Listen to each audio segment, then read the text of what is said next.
போதே இங்க இருந்து தப்பிச்சு ஓடிடணும். நிறுத்து, நான் கீழ் படிறேன். நான் ஜெயிச்சிட்டேன். உண்மையிலே கலக்கிட்டேன். அர்த்தம் அது கிடையாது. கீழ் படிக்கிறதுனா தலை வணங்குறதுன்னு அர்த்தம். உன் திறமைய பாத்துட்டாருல, இப்ப அவர் திறமைய காட்ட போறாரு. குண்டு பைப்ல எப்படி கோர்த்து விடுது பாரு. ஏய் சின்ன புரியுற மாதிரி சொல்லணும்னா இவ்வளவு நேரம் அவர் வார்ம் அப் தான் பண்ணிக்கிட்டு இருந்தாரு. இதுக்கு மேலதான் உன்னை பறக்க விட போறாரு. பாத்துக்கிட்டே இரு. இந்த பையனுக்கு என்னதான் பிரச்சனை? இவன் வேற என்னை ரொம்ப டார்ச்சர் பண்றான்டா. ரோஜி கொண்டு வந்த எல்லா ஸ்நாக்ஸையும் அவங்க சாப்பிட்டுட்டாங்க. ஆனா என்னுடைய ஸ்நாக்ஸ் எல்லாம் போச்சு. எப்ப பார்த்தாலும் சோறு சோறு சோறுன்னு. ஸ்நாக்ஸ் எல்லாம் போச்சு.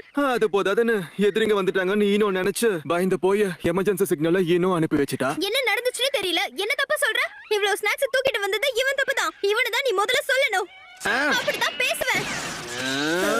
ஷிகமாரோ ரொம்ப கஷ்டப்பட்டுட்ட போல இருக்கு. என்னத்த சொல்ல.